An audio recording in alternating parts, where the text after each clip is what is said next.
Hola personas, bienvenidos a esta nueva clase donde vamos a trabajar sobre el origen de la vida en la Tierra desde una perspectiva científica.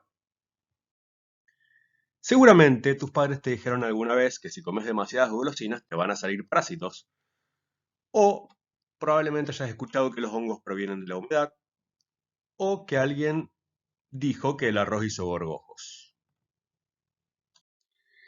Estas frases, por más que resulten indefensas, nos están reflejando una condición muy particular de la vida. Nos están sugiriendo que la vida puede surgir a partir de elementos inertes. Analicemos una de las frases.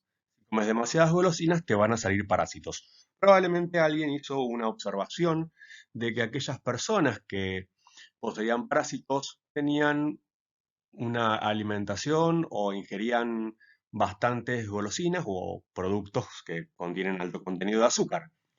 Bueno, pero esto no quiere decir que el azúcar de esas golosinas se transforme en parásitos. Por lo tanto, habría que verificar que el origen de estos parásitos no se deba a la ingesta de algún otro alimento que esté contaminado con huevos de parásitos y que estos huevos eclosionen en el intestino y produzcan la salida de los parásitos que contienen en su interior. Entonces, ¿es correcto decir que si se comen golosinas van a salir parásitos? No. Lo que sucede es que las golosinas, al tener un alto contenido de azúcar, ofrecen una fuente rápida de energía para la reproducción de estos parásitos una vez que ya nacieron. Pero aunque nos parezca descabellado pensar que los seres vivos pueden originarse a partir de materia que no está viva, existió durante mucho tiempo la concepción de que algunos seres vivos podían formarse a partir de materia inanimada como el barro y la materia orgánica en descomposición. A esta forma de pensamiento se le llamó generación espontánea o abiogénesis. Abio significa sin vida y génesis significa origen. Vendría a ser el origen de los seres vivos a partir de materia no viva. Probablemente haya tenido su origen en la observación de procesos naturales. Por ejemplo, si vemos un animal que lleva días muertos, podemos notar que al tiempo se llena de gusanos, pero eso no quiere decir que los gusanos se hayan formado a partir de la materia orgánica en descomposición. O podemos ver que ranas, sapos y ratones siempre se encuentran en lugares húmedos. Muchos grandes pensadores a lo largo de la historia creían que la generación espontánea podía ocurrir, entre ellos Aristóteles, Descartes y el mismo Sir Isaac Newton. De hecho, Van Helmont propuso una receta para crear ratones. Él aseguraba que si se dejaba un tonel con ropa interior sudada, con ropa sucia y granos de trigo, el olor de la ropa interior promovía dentro de los granos de trigo un cambio que los transformaba en ratones. Es más, él aseguraba que esos ratones podían formar por generación espontánea, eran capaces de reproducirse entre sí y formar descendencia. Pero hoy en día a nosotros no se nos ocurriría mezclar ropa sucia con trigo con la finalidad de obtener ratones. De hecho, sabemos que los ratones acudían a ese tonel para comerse el trigo. El pensamiento opuesto a la abiogénesis o generación espontánea se denomina biogénesis, y es aquella creencia en que los seres vivos solo se originan a partir de otros seres vivos. En el año 1668, el italiano Francesco Redi propuso un experimento con el fin de demostrar que la generación espontánea no era real y que los seres vivos se originaban a partir de otros seres vivos. Él mismo preparó unos frascos con carne adentro, algunos frascos los tapó, otros los dejó destapados y a otros los cubrió con una gasa. Si la generación espontánea fuera real, en cada uno de estos frascos, al descomponerse la carne, deberían aparecer seres vivos. Esto no sucedió, porque solamente aparecieron gusanos, huevos y moscas dentro del frasco que estaba abierto. Frascos cerrados, pese a que la carne se descompuso, no aparecieron nuevos seres vivos. Y en el caso del frasco que poseía en su boca la gasa, notó que había moscas y gusanos sobre la misma. Por lo tanto, él intuyó que las moscas entraban a los frascos a poner huevos, ya que la carne en descomposición les provee alimento. Y este fue un gran golpe para la generación espontánea.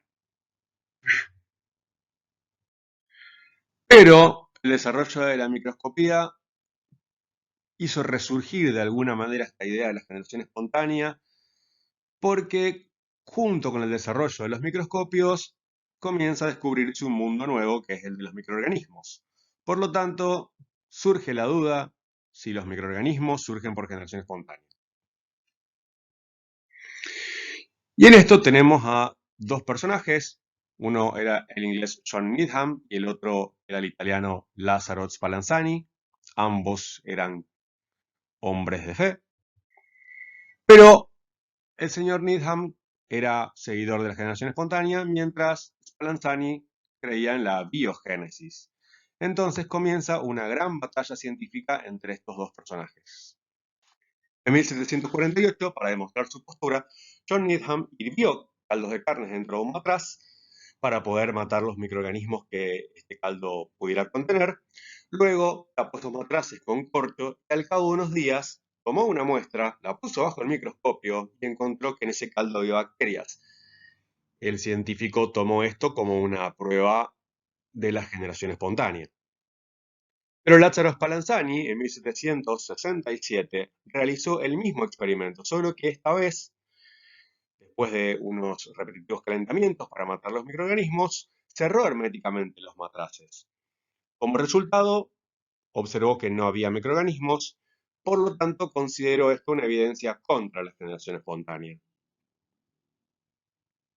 Justamente, la diferencia se encuentra en el cierre hermético que hizo en relación al experimento de el señor Needham. Pero esto no termina acá, porque ante la crítica de Spallanzani al experimento de Needham por el uso de un corcho en lugar de un tapón hermético, el inglés le contestó que el experimento de Spallanzani no permitió la entrada de aire y el aire era necesario para que ocurriera la generación espontánea. Además, agregó que el excesivo calentamiento destruyó el principio vital, que era una fuerza capaz de generar vida. Supongo que esta habrá sido la cara del señor Spallanzani cuando Needham le habló de un principio vital, que era una fuerza capaz de generar vida. No lo culpo, yo creo que hubiera puesto la misma cara también. Entonces aparece el francés Louis Pasteur, que nos deja aquí su autógrafo, y que en el año 1861 diseñó un experimento con el fin de refutar por fin la idea de la generación espontánea. Él mismo diseñó unos matraces que poseían un cuello en S, o cuello de cisne también como se le suele llamar, que permitían la entrada de aire, pero dejaban atrapados a los microorganismos que estaban en el aire, que formaban parte de él, e incluso a las partículas de polvo. Entonces, al cabo de unos días, él rompió los cuellos de estos matraces y encontró que no había microorganismos. Pero si se dejaban esos cuellos rotos durante un tiempo, los caldos se llenaban de microorganismos. Por lo tanto, él con este experimento pudo demostrar que la generación espontánea de microorganismos no ocurre y que los caldos se descomponen por la acción de los gérmenes que se encuentran en el aire. En la imagen podemos ver los matraces que usó Louis Pasteur, que hoy en día siguen encontrándose estériles en el Museo Louis Pasteur de París.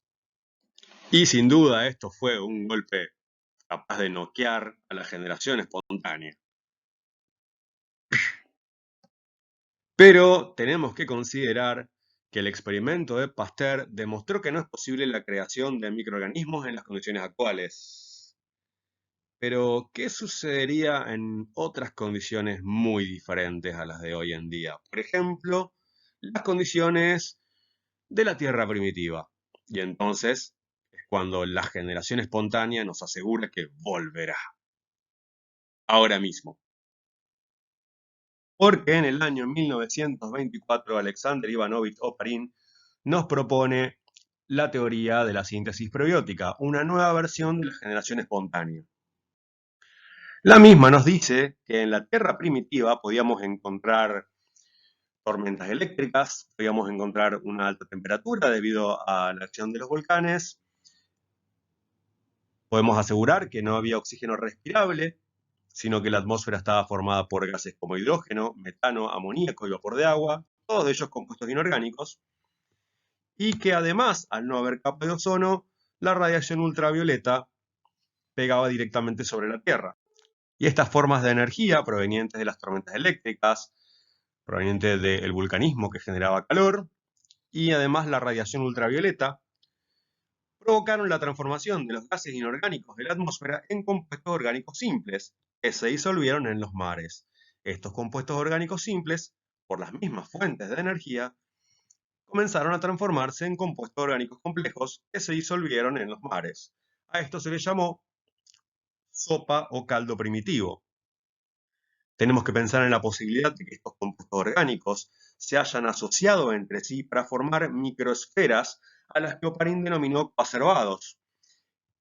Estas microesferas podían intercambiar materia y energía con el entorno vendría a ser el caldo primitivo, podían aumentar de tamaño y podrían dividirse formando nuevos coacervados. A partir de ellos es que se podrían haber formado los primeros seres vivos, que por supuesto eran unicelulares. En el año 1953, el estadounidense Stanley Miller quiso demostrar la teoría de Oparin y para ello recreó la atmósfera primitiva. Él diseñó un dispositivo en el cual se calentaba agua, el vapor de agua se mezclaba con gases que se suponía formaban parte de la atmósfera primitiva de nuestro planeta y eran sometidos a descargas eléctricas. Una vez que sucedía esto, esos gases pasaban por un condensador que los volvía a estado líquido y finalmente al cabo de una semana se tomaba una muestra.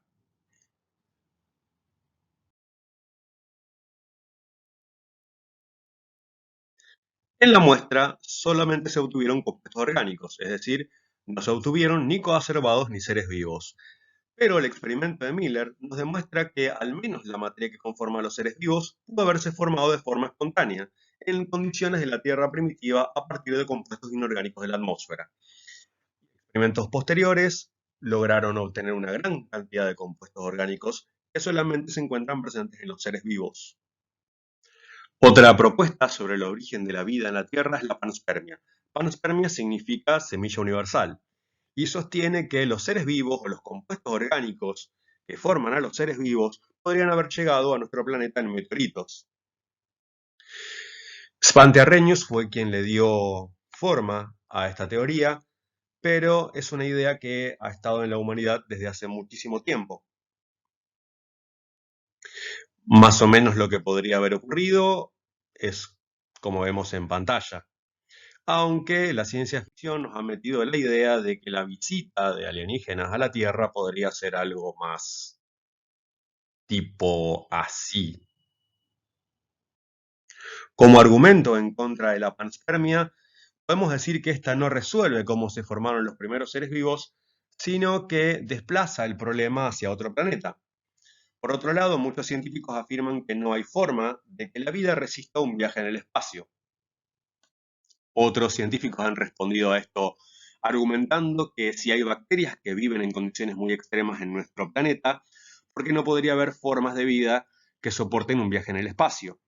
También se conocen nubes de gas interestelar, donde se forman algunos compuestos orgánicos simples, y esto se ha podido deducir analizando la luz que emiten esos gases. También se han llevado a cabo experimentos en los que se simula el impacto de meteoritos con materia orgánica sencilla y han demostrado que estas sustancias no se destruyen, sino que se unen para formar sustancias más complejas. También tenemos el caso de un meteorito marciano que fue encontrado en la Antártida en 1984, donde se encuentran rastros químicos similares a fósiles de bacterias. En la pantalla podemos ver una fotografía del meteorito que fue encontrado en la Antártida y podemos ver, mediante una microfotografía, cómo son esos rastros químicos dejados por las bacterias. Muchos científicos argumentan que este meteorito se contaminó nuestro planeta, pero en la región en que fue hallado no existe este tipo de bacterias capaces de dejar estos rastros químicos. Por lo tanto, es algo que queda en suspenso y sigue siendo debate hoy en día de muchos científicos. Bueno, personas, hasta acá llegamos con esta clase. Espero que les haya servido y hagan sus tareas. Nos vemos la próxima.